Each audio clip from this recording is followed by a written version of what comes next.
Huh, what's this? Bathroom cleaning. Did you quit law school to become a fancy janitor or something? There I was, in a facility's bathroom, casually cleaning a dirty sink. Just then, an old acquaintance of mine appeared by chance and mocked me with those words. I used to think of you as a rival, but I guess I was way off. Despite years since our last meeting, all he did was sneer at me, holding a rag in my hand. Thinking back, he was always this kind of guy, and I couldn't help but be amazed as I revealed what I was actually doing. His response was unexpected. He could only stand there, wide-eyed, unable to say a thing. My name is Mike. Ever since I was a kid, I've always had a strong sense of justice compared to other kids. I loved playing hero games with my classmates, and I always took on the role of the hero.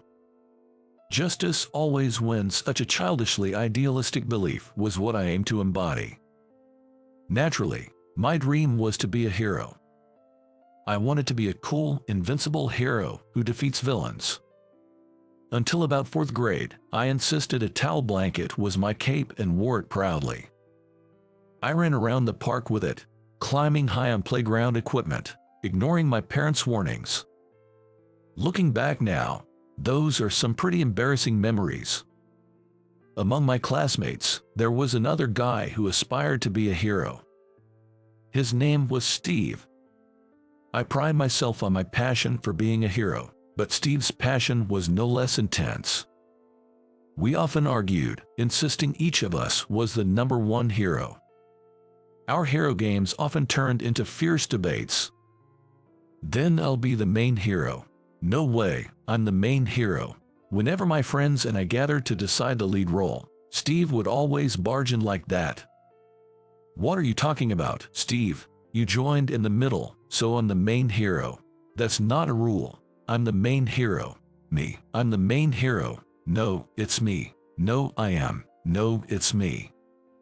It was a relentless back and forth, and we'd get so heated that adults had to intervene every time. Steve and I had a strange bond, first meeting in kindergarten. Even back then, he was always picking on me, and I was frankly sick of it as a kid. I thought I'd see less of him in elementary school. But to my surprise, we ended up in the same class in the 1st grade. And it continued like that in the 2nd and 3rd grades. Turns out, we were destined to be in the same class for all 9 years of mandatory education. We were always aware of each other, each striving not to lose to the other. It was a rivalry, but not in the noblest sense. Our fiercest competition was probably in academics. Hey, Mike, what did you get in math? He'd always come over to me after test was returned. He seemed very confident that day, smiling broadly. What about you, Steve? Me? Look, I got 98.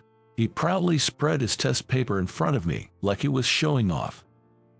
The teacher said the highest score in the class was 98. Steve was so smug, sure of his victory. But unfortunately, the highest score simply means the top score, but it doesn't necessarily mean that it's held by only one person. Huh, I got 98 too. I retorted with a smug look, just to crush his smile. By not making a fuss like him, I secretly took a mental victory over him. Huh, the same score, really? That's boring. Maybe it's a mistake in the teacher's grading. You better be honest and report it if there's a mistake in your scoring. Our gazes clashed as if sparks were flying, glaring at each other intensely. Eventually, we both looked away, determined to win in other subjects next time. Whenever another test was returned, we'd meet again to compare scores. If one won, he'd taunt the other. If he lost, he'd make some excuse. This pattern repeated with every test. Our rivalry even manifested during the school's sports festival. Despite being in the same class and team, we competed fiercely, refusing to lose to each other. We competed in everything, like who passed more people in the relay. Thanks to that, or perhaps not, our team won decisively every year. Our competition wasn't limited to studies and sports. we clashed in student council activities too. In 8th grade, we both ran for student council president. However, we were both soundly beaten by an annoyingly handsome guy who only ran as a joke. That was a bitter pill to swallow for both of us. In that way, we often fought so much that those around us wondered why we couldn't get along. To the question of why, neither of us had an answer. The ritual of competing with Steve, which started from our days vying for the hero's role, had become the norm. It wasn't that we didn't get along, but that's how it must have seemed from the outside. However, deep down, we each acknowledged the other as our greatest rival. We continued our rivalry in high school, competing in everything as expected. We'd probably compete in everything anyway, whether it be studies or the sports festival. We probably would have competed over who got into a more prestigious college. But then, everything changed suddenly. In the fall of my freshman year of high school, my father passed away in a car accident. The suddenness of it plunged our family into deep grief. The photo of my father with a beaming smile, the lavish and large floral arrangements, the sounds of soft sobs. I still vividly remember all of these things. What? The driver is claiming innocence. Yes, that's right.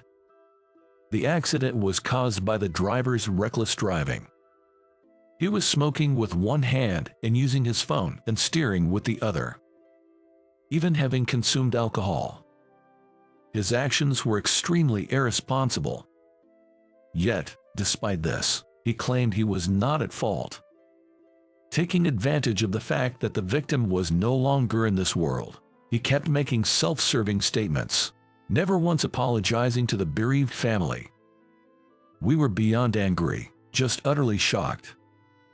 But with all this evidence, we should be okay.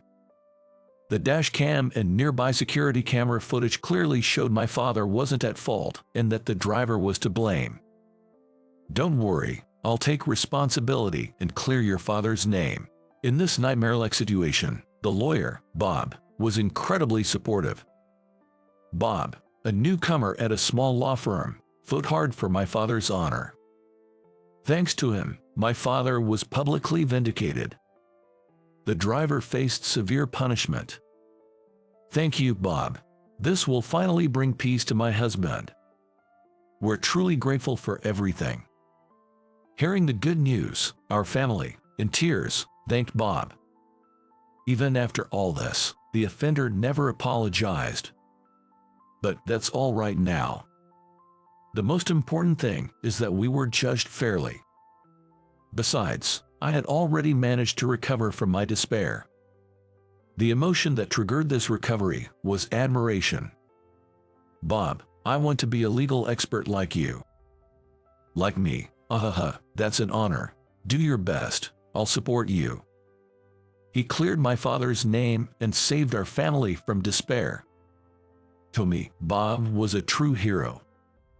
Although different in form and approach from the hero I aspired to be as a child, the principle of saving people in trouble with justice remained the same. Since then, I decided to pursue a degree in law.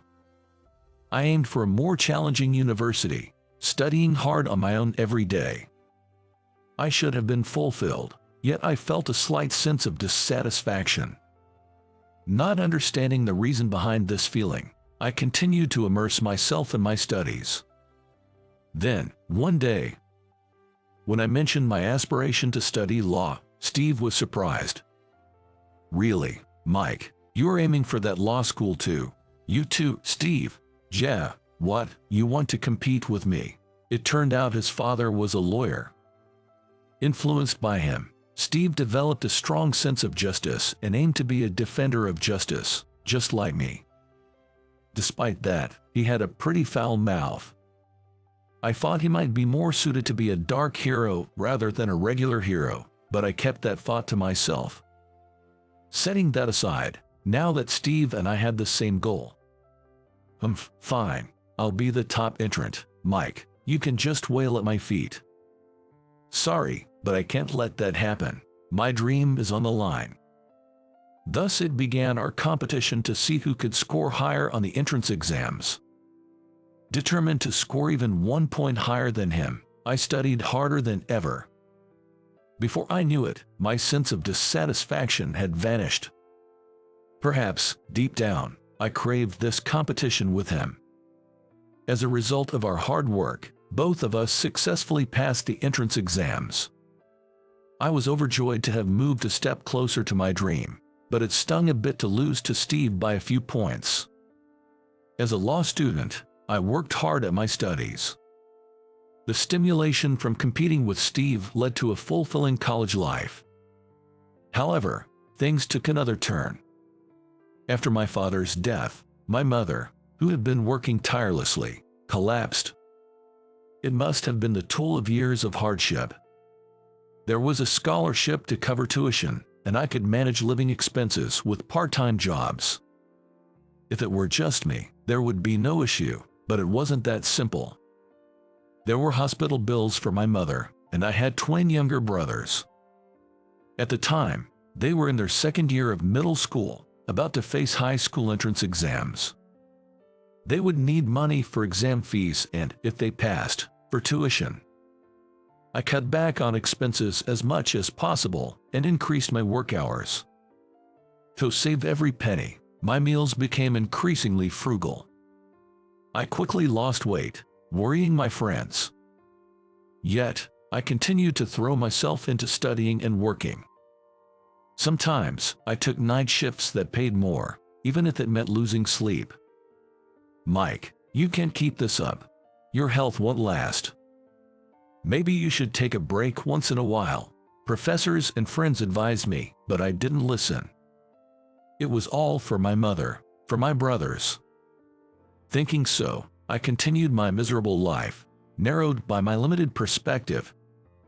At that time, what I held was a sense of justice for my family. But at the same time, it was also a distorted, reckless spirit of self-sacrifice. With such a lifestyle, my body broke down in just half a year. After finishing a night shift, attending lectures at university all day, and then another night shift, I pushed myself too hard while tired and finally collapsed during work. "You're suffering from overwork. You should rest for a while. It's better to stop doing part-time work for the time being." "What? But my family needs me." "Calm down, Mike. If something happens to you, it's all for nothing, right?" The doctor told me that, and I was left speechless, unable to respond. It was because he was absolutely right. Yes, at this rate, my family and I would all collapse together. Why didn't I realize such a simple thing? I thought about it a lot while receiving eavesdrops in the hospital. The dream I pursued, inspired by my admiration for Bob, and the improvement of the reality that surrounded me now. Realizing both at the same time was impossible for me. Then, I had to prioritize one over the other, meaning I had to give up one of them. Faced with this choice, my heart decided immediately, without any hesitation. I couldn't abandon my family. I decided to drop out of university and start working. This was my decision during the last week of my college life.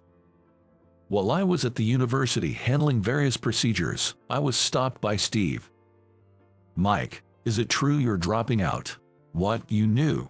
I had told my close friends about dropping out, but I deliberately didn't tell Steve. If he also considered me a good rival, my dropout might demotivate him. That's why I kept it to myself. "Why the heck are you doing this? Giving up halfway like this, because you collapsed? Is that enough for you to give up?"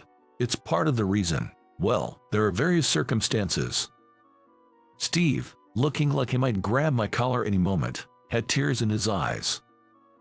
"Lucky you, the nuisance is gone. Now you can study to become a great lawyer without any distractions, right? Don't joke around, don't give up so easily. Was your dream just that much to you?" Steve confronted me with a voice loud enough to echo through the university entrance.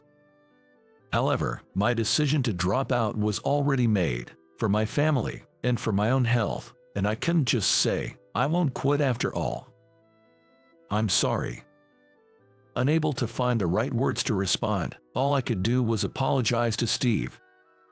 To him, I no longer had the spirit of competition or the fangs to fight. Understanding this, Steve clicked his tongue and walked away from me. I could only silently watch his back as he left. Until I could earn a decent living, we managed with the money my father left and what I had saved from my excessive part-time work. Though it was tough, my mother's health gradually improved, and my brothers successfully advanced in their education. I resumed part-time work to support our living. Years passed since then. One day, I was in the restroom of a courthouse I visited for an errand. It was pretty clean, but I noticed a bit of dirt on the wash basin. When my mother was in the hospital, I mostly did the housework. I particularly liked cleaning and would get absorbed in it before I knew it. I just couldn't stand leaving any dirt, a habit from that time. Caring about the cleanliness was a habit from that time. I see there's a rag. It might be none of my business, but I just couldn't leave it alone, so I decided to clean up. I took off my suit jacket, rolled up my sleeves, and wiped the dirty area clean. The mirror also caught my attention, so I polished that too. Phew, that's better. Feeling satisfied, I noticed someone had entered. Standing in the middle of the hallway, admiring my cleaning work, I thought I might be in the way and quietly muttered "Excuse me" as I moved aside. As I looked up while exiting the restroom, I made eye contact with the person through the mirror. He stopped in his tracks and looked at me. Can I help you? Is that Mike?" The man, wearing a lawyer's badge on his collar, called out my name. "Mike, it is you, isn't it?" he exclaimed with an unusually loud voice, his eyes wide open. I recognized him immediately. His hair was set with wax, and he was well dressed. But his face was unmistakable. Steve Burden, my rival since kindergarten. "Hey, Steve, long time no see. It's a surprise to meet you here." His tailored suit seemed to scream his competence. I greeted him, acknowledging our reunion. In contrast, Steve sneered upon seeing me with a rag in my hand. "Huh, what's this? Bathroom cleaning? Did you quit law school to become a fancy janitor or something?" "No, it's not like that." I denied Steve's words, but he continued to mock me. He continued to mock me, saying it was something only a lowly person would do. I can't believe the guy who was competing for the top spot with me ended up like this. "I thought you were my rival, but it seems I was totally mistaken." Frustrated with Steve's unwillingness to listen, I put away the rag. "You seem to be misunderstanding something." I washed my hands, dried them with a handkerchief, put on the jacket I was holding under my arm, and then looked Steve straight in the eyes. "I'm a judge, actually. Well, an associate judge for now." "What?" Steve finally quieted down, his gaze briefly flickering away. He must have noticed the badge on my jacket. "A judge, what? Why are you?" "What do you mean why? You're the one who said it. Don't give up so easily." "So, I didn't give up. That's all there is to it." With that, Steve's face froze in astonishment. Years after dropping out of college, my twin brothers were high school students, about to start thinking about their future paths. My mother's health had improved enough for her to be discharged, requiring only occasional hospital visits. Still, I continued juggling construction work and convenience store shifts to support us. One day, my mother called me to a nearby cafe. "What? Remarrying?" "Yes, that's right. The person is. Oh, here he comes now." As she said this, she waved towards the cafe entrance. Turning around, I saw a man about my mother's age approaching us. "The person is, wait, sir, Dr. Thompson, right?" My mother's new partner was Dr. John Thompson, her primary physician. "Mike, I'm looking forward to our future together." "Yes, likewise, I'm looking forward to it too." The awkwardness of knowing my mother's remarriage partner only lasted the first few weeks. John was a very kind and caring person. I felt at ease leaving my mother in his hands. My brothers quickly warmed up to John, bonding with him as if they were a real family. Moreover, both of them began expressing a desire to become doctors like John and wished to pursue medical studies. I was worried about the high tuition fees, but John generously offered to pay for everything. Even though they were his stepsons, he was genuinely happy that they wanted to follow in his footsteps. He also offered to take care of our household finances, saying the money I earned for the house should be used for myself. Suddenly freed from my responsibilities, I was unsure of what to do next, but then I came to a decision. There was still something I hadn't accomplished. The path to becoming the hero of justice I had always admired since childhood. The path of law, which I had entered inspired by Bob. I resolved to re-enter the law school and resume my studies. That's the decision I made. My brothers and I enrolled in the same university, they in the medical school and I in the law school. I studied hard again, maintaining the top position in my class. I passed the bar exam on my first try and received high praise during my legal training. This is how I became a judge. But I am still an associate judge. It takes over a decade of experience to become a full judge. I continue to strive, knowing this is not the end goal. The presence of a rival fuels my motivation. Even though I was praised as a top student in the law school, I still felt unfulfilled. The fact that I had fallen behind years ago always lingered in my mind. Someday, I will stand shoulder to shoulder with that man, my classmate and rival, and surpass him. That thought has been my driving force. After hearing my long story, Steve stood there, looking down. So, that's what happened. I wondered if this man was really Steve Williams. He had such an uncharacteristic expression on his face. I'm sorry about back then. I knew your situation, yet I only pushed my ideals on you. You must have been struggling, too. He regretted what he had said to me just before I dropped out of college. His uncharacteristic words caught me off guard, and I nearly burst into tears. Why didn't I support you more? I'm really sorry. I regret it. Steve remained downcast. I said, "Look up, man," and put my hand on his shoulder.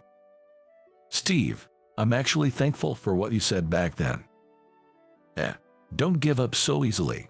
It was because you said that I decided to try again. After leaving college, I honestly thought about giving up on law. Maybe get a job at some average company and lead a vague, aimless life. After all the struggles I had been through, that should have been enough. That's what I thought. But I couldn't get Steve out of my head. His expression at the university entrance the last time I saw him seemed to be a mix of anger and sadness. If I gave up, would he get angry with me again? And there was another thing. I didn't want to end up a loser. Steve's family owned a law firm. He was an excellent student, and he would undoubtedly become a lawyer. I had lost to him in the university entrance exam scores and in realizing our dreams. Playing the hero, studying, the sports festival. Steve and I, constantly winning and losing against each other, never once allowed ourselves to be outdone. It wouldn't be an exaggeration to say that ending my lifelong competition with him as a loss would be like losing a part of my life. That thought was unbearably frustrating. It was these two major reasons that allowed me to make a comeback. That's why I'm grateful to you, Steve. Thanks for getting angry at me back then. Mike. When Steve looked up, he met my eyes and gave a sly smile. That's right, you've always been that kind of guy, always competing with me. No matter how much I pushed you away, you'd always claw your way back, always in my way.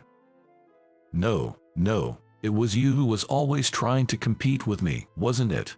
I responded with a smile to Steve's words. Fine then, Mike. Let's have another competition. Who will make it first, me taking over my father's firm as a director, or you becoming a judge? I accept your challenge. Just don't cry later, okay? That's my line. We bantered, glaring at each other as sparks flew. After a few seconds of this, we both reached our limit and burst out laughing. Ahaha, oh man, we haven't changed a bit since we were kids. Right, but this is us, isn't it? Always trying to one-up each other. Looking forward to more of this, Steve. Yeah, absolutely. Same here, Mike. Our rivalry, which began when we were preschoolers and continued into our college years. It wasn't going to end just because we had become adults. We will continue to compete and spur each other on. Though unspoken, Steve and I exchanged a firm handshake, conveying this mutual understanding. Some time later, Steve and I started to interact as friends, even drinking together. Finally, as we were approaching our 30s.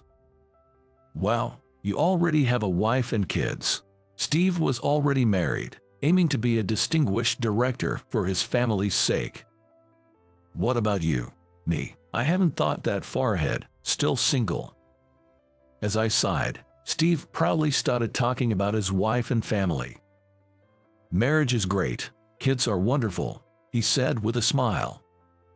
In this regard, I knew I couldn't compete with him. Instead of feeling envious or jealous, I just listened with a smile, finding it heartwarming. One day, Steve contacted me and invited me to his house. He was throwing a birthday party for his daughter and asked me to come and celebrate with them. I was worried about intruding on a family event, but apparently, my name was well known as Steve's rival, and they were eager to meet me. Hi, it's great to meet you. As I was guided to the living room, I saw his wife and their daughter running around. Welcome, my husband always speaks highly of you. His wife greeted me with a gentle smile. Their daughter, seemingly startled by my sudden appearance, clung to her mother's legs. Not wanting to scare her, I crouched down to her level and asked, "Hello, what's your name?" She blushed and hid behind her mother. Seeing this, Steve burst out laughing. Haha, Mike, looks like she doesn't like you. Why are you so happy about that? When Steve picked her up, she seemed to calm down. Looking straight at me, she said, "My name's Emily." Is that so, Emily? How old are you? I asked, and Emily got down from Steve's arms and ran to the back of the living room. I watched her curiously as she held up her birthday card above her head, saying cheerfully, 3. Though initially scared, Emily gradually warmed up to me. After several hours, she even brought a book over and sat on my lap. "Read this, please." "Okay, sure thing." After I read to her, Emily politely thanked me. It was surprising to see such manners in a 3-year-old. As I patted her head and praised her, she hopped around joyfully. Watching her, I began to think that having kids might be nice. As evening approached, it was time to say goodbye. "Are you leaving already?" "Yeah, goodbye, Emily." No, don't go." It seemed I had become unusually attached to her in just one day. She grabbed my pants, making it hard for me to leave. "Come on, don't trouble him," Steve said as he picked her up. She looked like she might cry any moment. "Emily, I'll come to play again, okay, promise."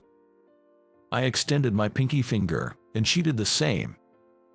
As we made a pinky promise to meet again, Emily suddenly kissed me on the cheek. Surprised, I turned to see Steve getting angry.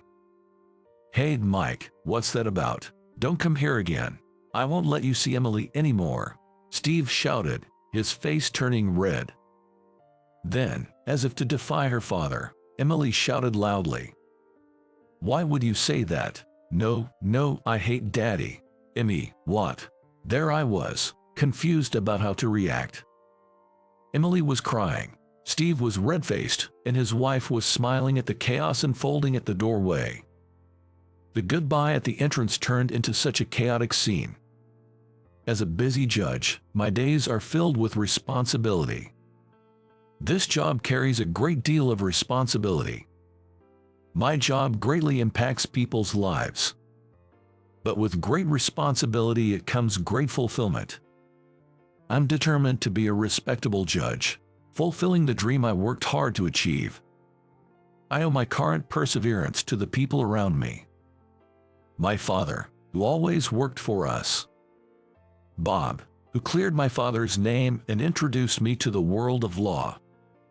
My mother, who continued to support me warmly even after falling ill. John, who encouraged me. And above all, my rival, who urged me never to give up. And now, Emily, who adores me. They are all important people in my life. Reflecting on this, I realize how much my life is supported by these people. For their sake, I will continue to be a dignified judge and strive for excellence. Gazing at the starry sky on my way home from work, I made this vow to myself: